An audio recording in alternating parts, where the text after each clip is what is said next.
Following some big success stories in 2023, including the release of Killers of the Flower Moon, state leaders hope 2024 is a big year for Oklahoma. And who better to ask about that than Lieutenant Governor of Oklahoma, Matt Pinnell. Good morning, sir. Thanks for having me. Let's start with 2023. Look a little bit backwards, even though it's only a month in the rearview mirror. Yeah. What are some of the things you loved about 2023? Well, we had a number of companies relocate to the state. A lot of above the fold headlines for the state, over 70 businesses, over 6,000 new jobs from those businesses, and a $3 billion economic impact to the state of Oklahoma. Beat our 2022 numbers. This migration to the middle of the country is happening, it's real, and Oklahoma is taking advantage of it. In the movie industry, in film, in TV, we had Killers of the Flower Moon. They are now nominated for many Oscars, already a Golden Globe winner. What do you see as the future for film? Yeah, I mean, Killers of the Flower Moon, largest production in state history last year, and really the previous year as well, really during one of those COVID years. Our film and music industry and television industry is on the rise. Over $23 billion worth of content is filmed just on the streaming services alone last year. So that is billions of dollars worth of content that has to be filmed somewhere. We want that to be filmed in Oklahoma.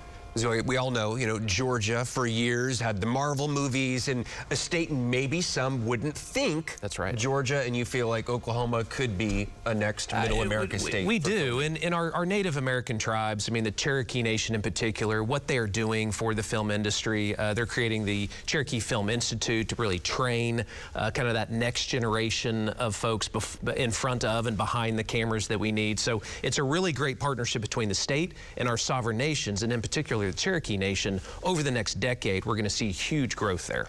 Sticking with the sports and entertainment theme, Bassmaster Classic coming this year. What are some big things you're excited in 2024? Yeah, I mean, those events help us show off the state. We're going to bring thousands of people to the state of Oklahoma for the Bassmaster Classic, biggest fishing tournament in the world, right here in Oklahoma at one of the best lakes in the country, Grand Lake. And so that gives us the opportunity to show the world that Oklahoma is the best place to live, work, and raise a family. So one of the best tools in our toolbox are those events, our tourism industry. Route 66, I believe we're going to continue to see a lot of investment as we lead up to that centennial. So Oklahoma, it's a tourism state in a big way, third largest industry in the state of Oklahoma. That helps us do all the rest of the economic development that we want. Route 66 coming up in 2 years, the 100th anniversary. I do want to ask about job growth and economic opportunities, because you had mentioned migration. Could you kind of zero in more on Texans moving to Oklahoma? Yeah. I thought that was interesting because, building our workforce, tax base. We haven't been able to say this for a long time, but we actually attracted more Texans to moving to the state of Oklahoma than Texas attracted from Oklahoma.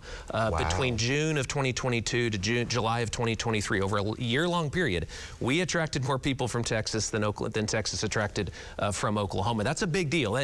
Texas is full in a lot of those cities, and it's looking at Oklahoma today because of the job growth, because of the workforce that we have here now. We were number 9 in the country overall in net migration growth over that same time period. So again, as I said, that migration to the middle of the country is happening, and people are looking at Oklahoma for the very first time. We just have to be ready to deliver on that, from affordable housing to child care services to making sure that we're keeping our young talent here to stay into the workforce so that these companies that are looking to relocate have people that they can hire.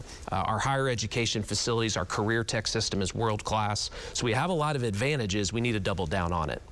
With the legislative session starting, it's in special session now for the tax cuts, but legislative session starts on Monday. What would you like to see? Obviously, a lot has been made of attracting the big companies, the Panasonics, the Teslas in recent years, recent news stories.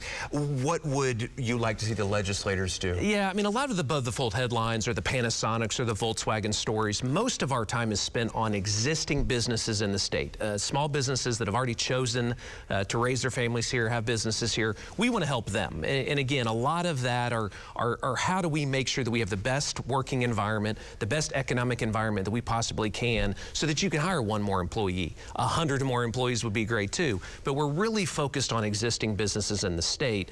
Certainly our aerospace and aviation industry is really going to lead the way, we believe, along with our oil and gas industry. We should not forget that is the #1 industry in the state for a reason, and the world needs natural gas today more than it ever has before. before. We just had one of the largest merger in the oil and gas space. It's going to create the largest natural gas company in the country in Oklahoma City area. So oil and gas and aerospace are going to lead the way in this state over the next decade. Lieutenant Governor Matt Pinnell, thank you so much. Safe travels today as you're continuing your job duties. We appreciate it. Appreciate it.